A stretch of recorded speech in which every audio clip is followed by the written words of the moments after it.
மழை நீரை மருந்தாக்கி நோயற்ற வாழ்க்கையை வாழலாம் அப்படின்னு சொல்றாங்க திருவாரூரை சேர்ந்த பொறியாளர் வரதராஜனுடைய அனுபவம். இது என்ன? வாங்க பார்க்கலாம் இந்த செய்தி தொகுப்புல. குடி தண்ணீர் தூய்மையாக இருந்தால் நோய்களுக்கு அங்கு இடமே இல்லை என்கிறார் திருவாரூரை சேர்ந்த இன்ஜினியர் மழைநீர் வரதராஜன். பொதுப்பணித்துறை நீரியல் நிலத்தடி கோட்ட பொறியாளராக பணிபுரிந்த இவர் விருப்பப்பணி ஓய்வு பெற்று மழைநீர் குறித்த ஆய்வு மேற்கொண்டார். மழை நீரை குடிநீராக பயன்படுத்துவதன் வாயிலாக ஆரோக்கியத்தையும் நோய் எதிர்ப்பு சக்தி கொண்ட உடலையும் நாம் பெற முடியும் என்று உறுதிபட கூறும் இவர் கடந்த 2000 ஆண்டு முதல் தமிழகம், ஆந்திரா, கேரளா உள்ளிட்ட மாநிலங்களில் 2500 வீடுகளுக்கு மேல் மழைநீர் சேகரிப்பு அமைப்பை ஏற்படுத்தி தந்துள்ளார். இப்போ ரொம்ப நாட்டில் தண்ணி பஞ்சங்கிறது ரொம்ப இதாக வந்துட்டு இருக்கு. அதுக்கு மழை நீர், அதாவது நல்ல தண்ணி, கடவுளாக நம்ம கொடுக்குற தண்ணி, அது ரொம்ப சத்தாகவும் நமக்கு கிடைக்குது. ஸோ அதனால நமக்கு எந்த நோய் இப்போ அதிகமாக புது புது பேரில் சயின்ஸில் சொல்லிகிட்டு இருக்காங்க நோயெலாம், அதெல்லாம் இல்லாமல் இருக்கணும்னா இயற்கையாக வரப்பிரசாதம் மாதிரி நமக்கு தண்ணீர் கிடைக்குது. ஸோ அதை நம்ம பயன்படுத்தணும். மழை நீரை வீட்டின் கூரை பகுதிக்கு அருகில் காற்று வெப்பம் உட்புகாத 1.25 அடி அளவு கொண்ட டேங்கில் மணல், அவல் ஜல்லி மற்றும் நிலக்கரி, மரக்கரி போன்ற ஏதாவது ஒரு கரி நிரப்பி அதில் மழைநீரை சேமிக்கும் போது மழைநீரில் தாது உப்புகள் கலந்து நோய் எதிர்ப்பு சக்தியை உண்டாக்குகிறது. மேலும் இவ்வாறு சேமிக்கப்படும் தண்ணீர் 15 ஆண்டுகள் ஆகியும் கெடாமல் தூய்மையாக உள்ளது. 18க்கும் அதிகமான தாது உப்புகள் அடங்கியுள்ள தண்ணீரே நல்ல குடிநீர் என்ற உலக சுகாதார நிறுவனம் தெரிவித்துள்ளது.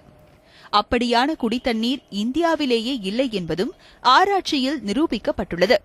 எனவே மக்களை நோய்க்குள் தள்ளும் குடிநீரை தூய்மையான எளிய முறையில் வழங்குவதை தனது வாழ்நாள் குறிக்கோளாக கொண்டு இதற்கான பணிகளில் தன்னை முழுமையாக ஈடுபடுத்தி வருகிறார் இந்த திருவாரூர் பொறியாளர்.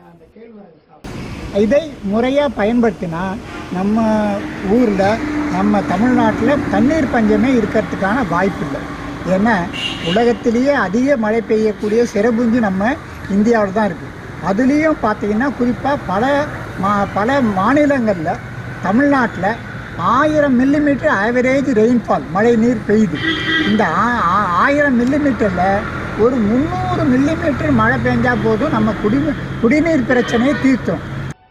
மழை நீரை குடிநீராக பயன்படுத்தி வருவதால் தனக்கும் தன் குடும்பத்தில் உள்ள அனைவருக்கும் நோய் பாதிப்புகள் வந்ததே இல்லை என்றும் மருத்துவர்களை நாட வேண்டிய அவசியமும் குறைத்து விட்டதாக பெருமிதத்துடன் தெரிவிக்கிறார். எங்கள் வீட்டில் மழைநீர் சேகரிப்பு இது வச்சுருக்குறோம். அதனால் எங்களுக்கு ரொம்ப யூஸ்ஃபுல்லாக இருக்குது. தண்ணியும் ரொம்ப டேஸ்ட்டாக இருக்கும். ஒரு தடவை நாங்கள் செலவு பண்ணது தான். அது வருஷத்துக்கு ஒரு தடவை மழை பெஞ்சால் கூட 1 இயருக்கு அது எங்களுக்கு சேமிப்பாக இருக்குது. இப்போ தண்ணி பஞ்சமாக வர்ற இந்த காலகட்டத்தில் ஒவ்வொருத்தருமே இந்த மழை நீரை சேமித்தா நோயின்றி வாழலாம் அப்படிங்கிறது எங்களோட கருத்து. தற்போது கோடை காலங்களில் நிலவி வரும் கடும் குடிநீர் தட்டுப்பாடு நீங்க வரதராஜனின் மழைநீர் சேகரிப்பு திட்டம் மாற்று திட்டமாக இருக்கும். இத்திட்டத்தை அரசே எடுத்து ஏழை எளிய மக்களுக்கு மானியம் வழங்கி செயல்படுத்தினால் வரும் காலங்களில் குடிநீர் தட்டுப்பாடே இல்லை என்ற சூழ்நிலை உருவாகும் என்று மழைநீர் சேகரிப்பு திட்டத்தை பயன்படுத்தும் குடும்பத்தினர் தெரிவிக்கின்றனர். நியூஸ் 7 தமிழ் செய்திகளுக்காக திருவாரூரிலிருந்து இலக்கியா.